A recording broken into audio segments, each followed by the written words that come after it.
ఒక అమ్మాయి ఉంది. ఆ అమ్మాయి ఫ్యాషన్ షో అటెండ్ అవుతుంది. దానికోసం ఒక పర్టిక్యులర్ డ్రెస్ అనేది డిజైన్ చేసిందనమాట. అండ్ ఈ డ్రెస్ అనేది స్టిచ్ చేయడానికి tailor దగ్గరికెళ్ళింది.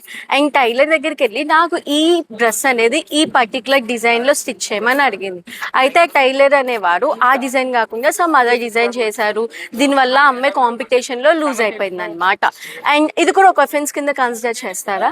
Hey guys, A to Z సిరీస్‌లో ఇవాళ లెక్చర్ వచ్చేసి ఎన్ ఫర్ నెగ్లిజెన్స్. ఏదైనా ఒక పని చేసేటప్పుడు ఆ పర్సన్ మీద 3 థింగ్స్ అనేవి ఉంటాయి అన్నమాట. ఫస్ట్ థింగ్, ఆ పని చేసేటప్పుడు ప్రాపర్ కేర్ అనేది తీసుకోవాలి. అండ్ తనకి ఏమైనా డ్యూటీ ఉంటే ఆ డ్యూటీ అనేది ఫిల్ చేయాలన్నమాట.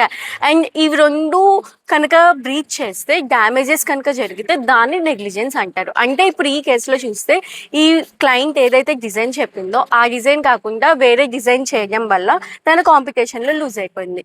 సో ఇక్కడ డ్యామేజ్ అనేది జరిగింది. And proper duty and care అనేది తీసుకోకపోవడం వల్ల తను లూజ్ అయిపోవడం వల్ల దీన్ని నెగ్లిజెన్స్ కింద కన్సిడర్ చేస్తాం. That's it guys, thank you for watching.